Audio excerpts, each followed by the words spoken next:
Good morning, I'm Tracy Smith in Kenner, Louisiana. The massive evacuation of the Superdome in New Orleans has been halted, forcing an even longer wait for Katrina's desperate victims, possibly days longer. We'll have full coverage across the Gulf Coast region.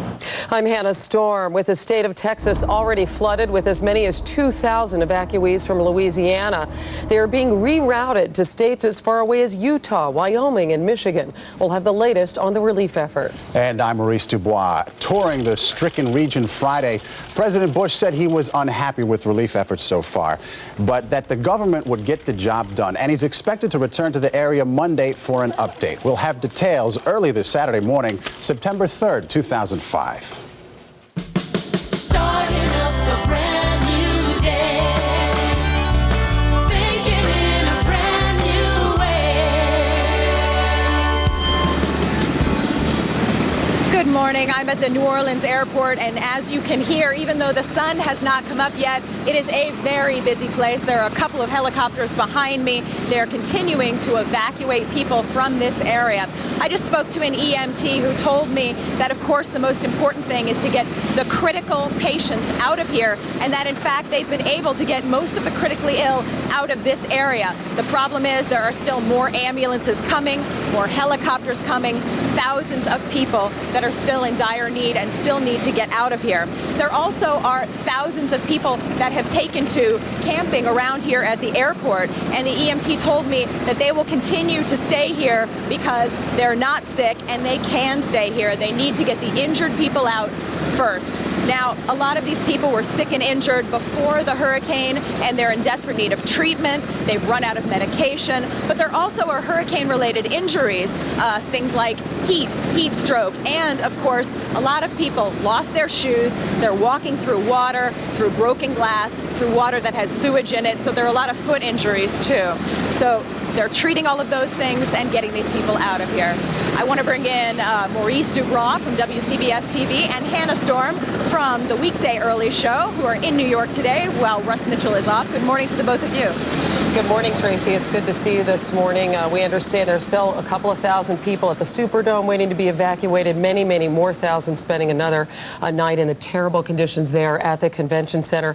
The National Guard is continuing to filter into New Orleans. Some 6,500 members of the National Guard believed to be in place right now, although the mayor of New Orleans says that's still not enough and they're waiting for more help on the way. Who knows how many people are still stranded in the city? I know. You have to wonder. They said help is on the way. Help is here now. The question being, are things getting any better? You have to wonder. So, Tracy, I'm wondering from your perspective, you've been there all week. What, if any, difference have you noticed so far? Oh, I've noticed quite a big difference. I was at the convention center yesterday when the National Guard troops started arriving, and the entire mood shifted. People were walking up to the National Guard saying, thank you, thank you. Now we have hope. And it's just been an amazing scene. Now, at the same time, as you mentioned, the Superdome, which is supposed to be evacuated, they actually stopped evacuating people last night. There are still 2,000 people left at the Superdome, but the buses just stopped coming. John Roberts is just down the street from us in Kenner, Louisiana, and he has more on that. Good morning, John. And good morning to you, Tracy. Certainly by no means are things getting better in New Orleans, but there are indications that perhaps, and just perhaps, the pace at which things have been getting worse may have slowed down some. The National Guard, as you mentioned, is en masse here in several sections of the city, but there's still much more help that's needed, and the National Guard will keep arriving today. Yesterday, in the downtown area, we saw just how much things can improve, at least for a moment, when people have something to eat and a bottle of water in their hands. Many of the people who were stranded in their homes in the eastern and northern sections of the city have been picked up. Now the challenge is to get those people out of New Orleans. The day was over in New Orleans, but for people being moved from the Superdome, the long journey was just beginning. Nearing the end of the evacuation, National Guard troops kept the lines flowing out to the buses. A last walk through the flooding, a final reminder of what Katrina has done to this city, to thousands of lives. I hope to God I'm going to heaven because I've been in hell. The lines at the Superdome were at last beginning to dwindle, down to the final few thousand people. All of them thankful to be leaving, some who vowed they'll never return. I'm never coming back. I've lived in this city 30 years now. I love this city, but I'm not coming back. Those who were still waiting to get out elsewhere in New Orleans finally got some relief on Friday. We got food and water on the way. The National Guard rolled an aid convoy up to the convention center, where some 10,000 people have gone without food and water since Wednesday. The federal response is welcome, but why did it take so long? New Orleans now looks like a war zone. Fires are raging out of control in the city center.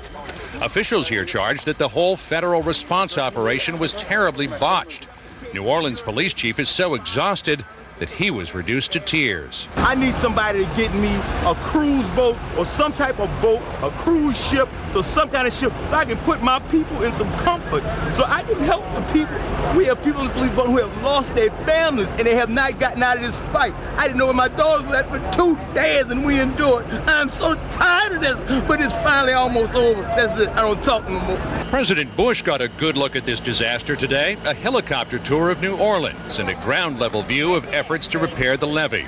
With people here pointing angry fingers at Washington, even he said the federal response so far has been unacceptable. I understand the devastation requires more than one day's attention. It's going to require the attention of this country for a long period of time.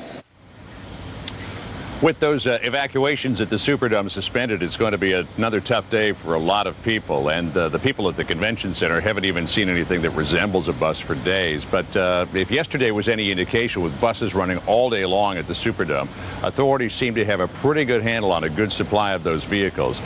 Now they have to get them back from Texas so that they can pick up more loads and then head on back. Tracy? All right, John Roberts in Kenner, Louisiana, thank you. Thousands of people were evacuated to the Houston Astrodome, but that's now filled to capacity.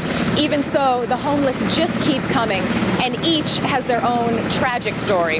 Trish Regan is in Houston this morning with more on that. Trish, good morning. Good morning, Tracy. One of the big concerns here is reconnecting families. There are more than 11,000 people in this dome behind me, and every one of them seems to have a story of someone they know that is missing. Often that someone is a child. Let's go, let's go. It was a day of chaos at the Astrodome's Lost Children Center as toddlers tried to sleep. Please help them children. The hysteria and frustration of their elders dominated the room. In this mass of thousands, it's the children that are most vulnerable. These children were brought out in unbelievable conditions, and so they're coming in here with no diapers, no formula. And sometimes no parents. The Red Cross says it brings those that have no one here to the Lost Children's Center. Okay, where did you see them last? To help find these kids and lessen the confusion, a database of missing children has been created. There's a 1-year-old, there's 5 months, 8 months, 6 years old. The hope is that by sharing this information with other shelters, some of these children might be located. What our goal here is to just get all of these people that come reporting their kids missing, get the last thing they were wearing, blue shorts, red shirt, and where they saw them last. Other family members. The last place Christina McKinney saw her children was at their babysitters. She's 5, he's 1. And this is our number, and we're just trying to locate them. Like many here, she has no idea where her babies are. We just really want our kids, that's all. And if anybody can help us to get them, we really appreciate it. Now, one of the big problems in reconnecting families is that the lines of communication are down in New Orleans. People's cell phones are not working. Often their cell phones have run out of battery. So even if children can be found, can be located, it's often difficult to then find their parents. Tracy? Trish Regan in Houston, Texas, thank you so much for that. And now let's head back to New York with Hannah and Maurice.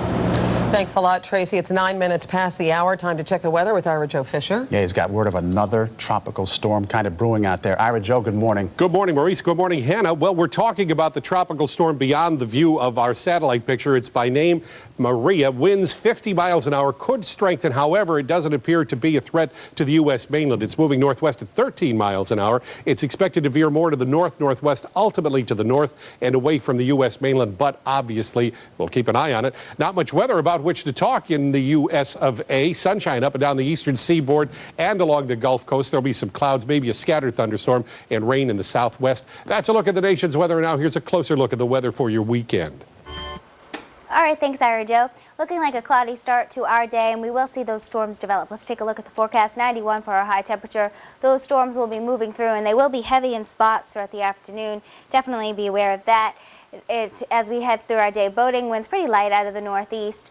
And our extended forecast looking like we'll keep storms in the forecast throughout the weekend. Temperatures in the 80s. That's your Saturday weather, Hannah. Thanks a lot, Ira Joe. President Bush will use a rare live radio address this morning to talk about the hurricane relief efforts. The president is back at the White House now after traveling to New Orleans and the other affected areas along the Gulf Coast to witness all that misery and destruction left by Hurricane Katrina.